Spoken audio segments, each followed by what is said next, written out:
Every year, hundreds of people move to Vero Beach, Florida, chasing their slice of paradise, whether it's days on the beach, country club lifestyle, whatever it is. But a lot of people get it wrong. What they assume is real estate where they are works like real estate in Vero Beach, and it does not. I'm Sally Daley. I've helped hundreds of clients find their slice of paradise here in Vero Beach, Florida, and helped all of them avoid an expensive mistake. I'm going to break down top mistakes not to make so you avoid them. Most people come with the mistaken notion that Vero Beach is one market. Wrong!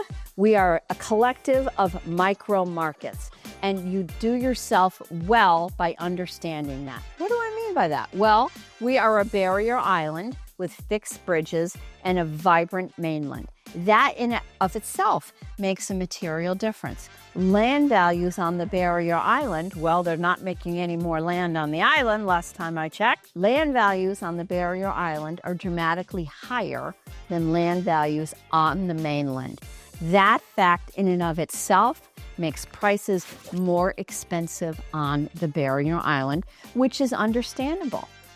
Even within the barrier island, you've got a dividing line with A1A that goes north to south. Land, east and west, is valued differently. East of A1A as well, if you want to get to the beach, you don't have to cross over A1A. That in and of itself makes east and west properties, even if they were exactly the same, different values. Roughly 10% difference in price to pay to be east of A1A and not have to cross over. But let's even talk about that.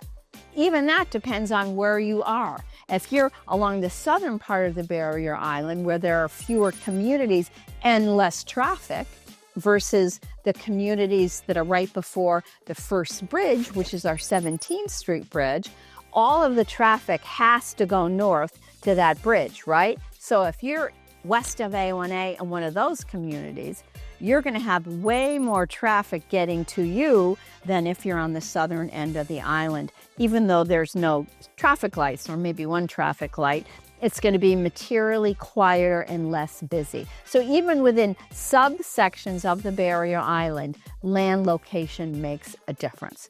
And of course, within the island, there are different quadrants. The southern end of the barrier island is more traditional, larger lot houses. Most folks take care of their own properties. If there's an association, it's going to be, say, for a gated entry or a private beach. The middle part of the barrier island is going to be largely older condos, our Central Beach area, and our old Riamar area and our Riamar Bay, where there are some of the toniest communities, most expensive real estate we have, where everybody wants to be because it's close to get to everything. In that part of town, you can buy a golf cart and you can walk and bike to everything. Central Beach, Old Riamar, no HOA. Very different than the southern end of the island that typically is dominated by HOA-run communities. Northern part of the barrier island has a very large golf course community, country club community, a beautiful community known as John's Island.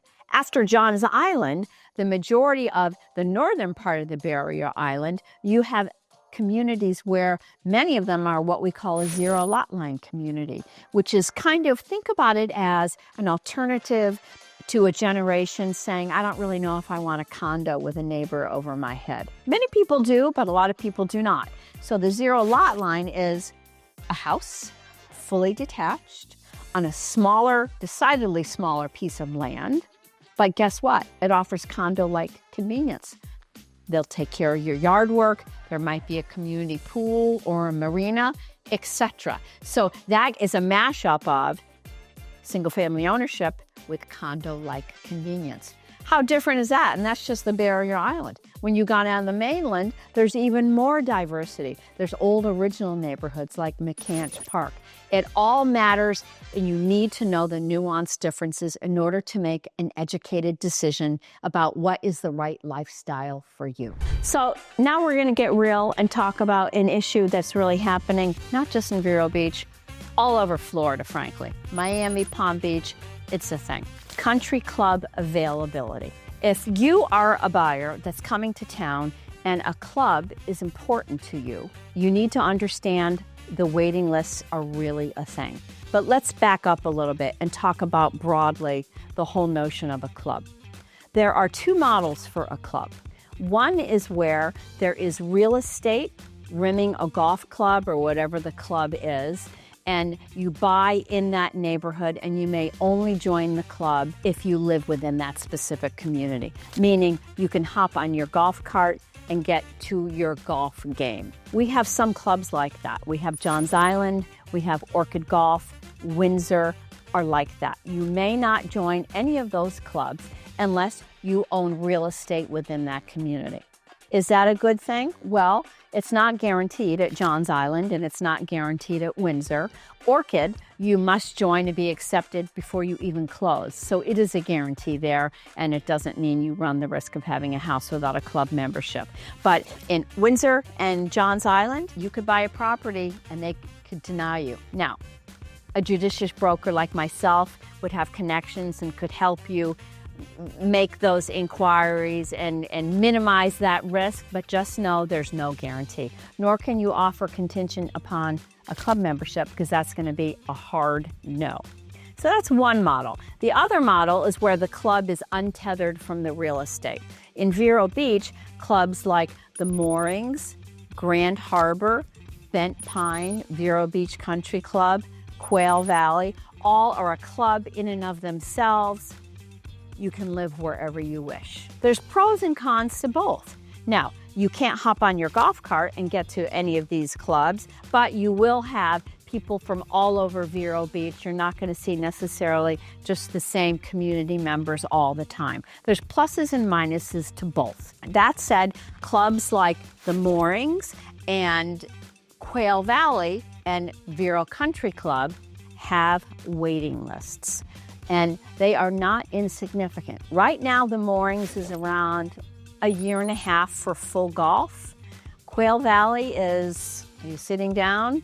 6 years social, 10 years full golf. That's a long time. Vero Beach Country Club, about a year. Our advice is always, if you know there's a specific club that you want to join, get on the waiting list before you even get into contract to purchase a house. It's a super important step to make. And there are options for you as your wait list percolates along and you get closer to getting your membership.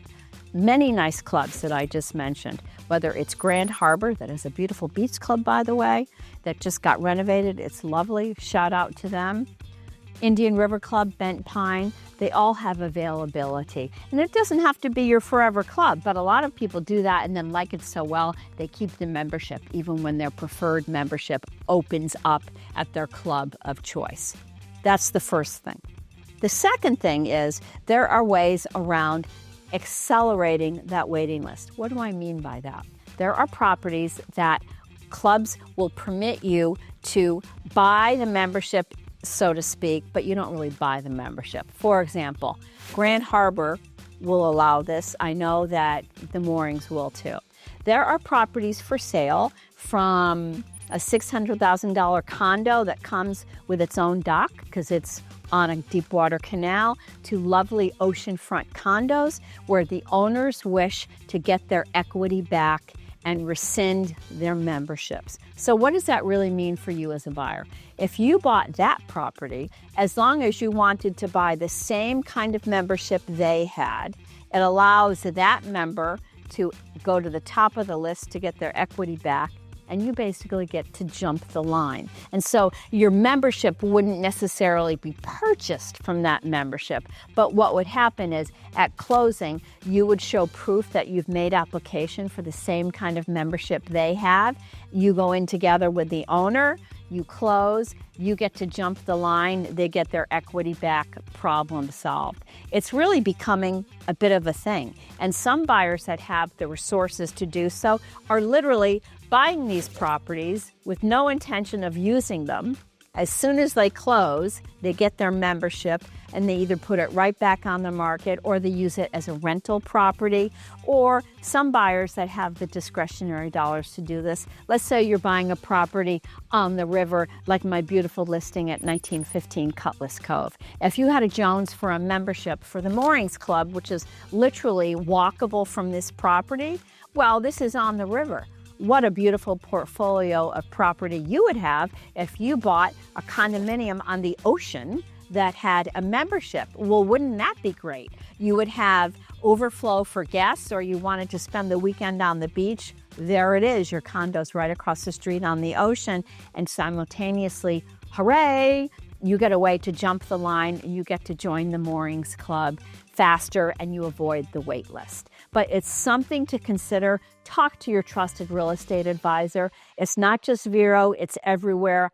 It's really a thing. So it's important to you. Make sure you're having that conversation with your trusted real estate advisor, or DM me. We can talk about it and I can give you options that might work for you. Cautionary tale number 2, mainland v. Barrier Island. You need to understand the dynamics of the Barrier Island, an island fixed in its size, fixed in its build out, versus the mainland. Well, even though we have density and height restrictions, we still have more actual land to build houses. More housing product on the mainland. That gives you as a buyer more options, but it also means that prices are more affordable on the mainland versus the Barrier Island. What's important to you? If you had a budget of 5 cents, it's going to buy you a lot less on the Barrier Island than it would on the mainland. So that comes down to, what's your priority? Is it proximity? Is it important for you to walk to the beach and bike to the beach? Do you understand that all of the beaches are free of charge and no fee, and that there's nothing that's not within 15-minute drive because we're low density and we don't have a lot of congestion? So what are your priorities? Understanding that will help you understand whether you want to look on the island or the mainland. Now, I will also say, because there's more housing stock on the mainland with some new construction, you're going to be able to maybe get a better deal. List to sell prices are a little tighter on the Barrier Island because there's less inventory. And even if you do, through seller circumstance, get a better deal, the base you're buying is going to be higher. So even if you get a better discount, it's still going to be on a bigger base number. Prioritize what is important to me. One of the first things I will say to a client when they're thinking about it is, what is important to you? Condition versus walkability to the beach. That's a really important one to consider. Cautionary tale number 3. Hidden costs that you really need to understand. What am I talking about? Insurance and how old is my roof? Well known with publication and headlines all over, the United States about the costs of ownership in Florida have gone up since COVID. Well, costs of insurance have gone up too. A bunch of underwriters pulled out. Luckily, we've got about 8 new underwriters that have come to town that are willing to write. For goodness sakes, when you're working with me, I'll always make sure you have this information. Talk to your trusted advisor, talk to your trusted insurance broker. You need to find out 2 really important things that really affect the cost of acquisition and cost of living in Florida, in Vero Beach. 1, how old is your roof? If your roof on the house you're looking at is more than 15 years old, even if it's leak-free, it could be very tough to insure. And if you can't insure it, that means you have to be a cash buyer. Most people want and need a mortgage, myself included. So even if you're cash and you want to take no insurance, you want to self-insure, you want to make sure that roof is going to stand up to the rigors of the coastal living here in Florida. So find out ahead of time the age of your roof and how much life is left on it, and get a quote for a new policy for insurance. Because if it's expensive to insure, it could mean you say, I didn't think it was going to be that much money. I don't know if I want this house. And or maybe I want the house, but I'm going to pursue it with a different top end because that part of my monthly nut is higher than I expected it to be. Number 2, building codes. What year was your house built in? Quick primer. Building codes in Florida are always changing to keep cool AC in, wind and rain and storm damage out. It's important to understand in 1990, our county adopted the Miami-Dade Build Code, which is a very good thing. That means my house is a 1990 house. It was built in a stronger way than if that same house was built in a different county, say Orange County. In 2000, the entire state adopted the Miami-Dade Build Code, but it changes all the time. The amount of wind that your glass can take, whether it's your doors or your windows, changed from 140 to 160 miles per hour, 04 and 06. In 2012, the codes for your roof, literally what keeps your roof attached, changed. In the 20 years we've been here, it's changed bit by bit. The nails get longer, the pattern gets tighter. Instead of having your straps clipped, they need to be nailed down. Now, new construction even requires a collar beam going all the way down and threading rebar down to your block base. That sucker is going nowhere. So it's super important for you to understand your codes. And if you're fortunate enough to be looking at a home that is near water, whether it's the river or the ocean, it's really important for you to understand literally what lies underneath. House I'm in right now, 1915 Cutlass Cove. 450 grand below grade that you can't even see, with grade beams, rebar pilings. This house is going nowhere because our soils are relatively sandy. And when you build, you're going to be required to do what's called soil samples. And that's going to be kind of your roadmap as to what you need to build. And if the soils are not super stable, as is super common as you get near the water, you're going to have to do a structural slab and or pilings like this house did. So if you're looking at a house like pre-2004, like 1990s, I have seen houses on the river where clients will say, Sally, what's the deal with this crack in my pool? It keeps getting wider and wider. Well, the pool's not on pilings either, as it would be now, and that sucker's getting coughed up by unstable soils, and there's no fixing it. You literally have to rip it out and do it. Or if you're looking at a house from 1990, one time I had a client looking at a house from 1990, and he said, I'd like to add square footage to this house. And I said, Jim, this is on a monolithic slab. This is not even on helical piles. I don't know literally that an engineer would say the house could sustain that weight. So literally, it behooves you to work with somebody. Call me, I'll help you figure it out. Understand literally what was the code like when that house was built so you understand. And that's just the code. Let's talk about elevation. How far off at base sea level is it? We have some older communities that are fabulous, but boy, those houses are low. And if they were renovated, it's probably because at some point they may have had some flooding. Most of our barrier island has a ridge that's naturally much higher than other parts of South Florida. Parts of Miami, we all know, have to have very intricate, very convoluted and complicated ways to keep water out because they're so low. We're fortunate that our base elevation is naturally higher.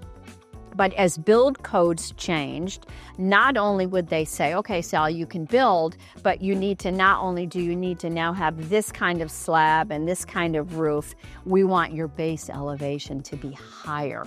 So broadly, anything 1990 and newer is going to be at a higher elevation. We have some lovely older communities that are on the ocean, and I am not joshing. If it's a single story, you're looking at sea grapes. You can hear the ocean, you are not looking at it. And if it's a two-story, you're probably only going to have views from the upstairs. So it's super important for you to understand these nuances. And if you don't, if you buy an older house and you think your pool is fine and you're just going to do a little fix-up and it's not on pilings, you could be in for a rude awakening. Or you buy a house that's on a monolithic slab and the stables are on soil and you want to add square footage, you may get an expensive bill from an engineer saying, you can't do it, or you can, but you're going to have to add serious infrastructure like helical piles that really add a lot to your reno. So understand what you're working with before you commit to the house. One of the very first questions is vital for you to think about. HOA, no HOA. Now, at first blush, you're going to go, no HOA, Sally. Don't tell me how to live. Don't tell me what to do.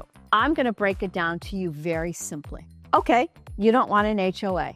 Would it make you crazy if your next door neighbor kept a boat or an RV in the front yard? If you say yes, 100%, that would make me crazy, you need to scratch a non-HOA because you're not going to be able to do a darn thing about it, and it's permissible. So think about how you like to live. And what I would say is no HOA is terrific if you look around and you see a super consistency amongst your houses. Like Old Relocating in the middle of our barrier island is a non-HOA community. Relocating Bay across the street, the sister community, right by Quill Valley Club. All deep water, sensational. Those are arguably our two most desirable communities in Vero Beach. Neither of them have an HOA, but they're kind of outliers, I would say.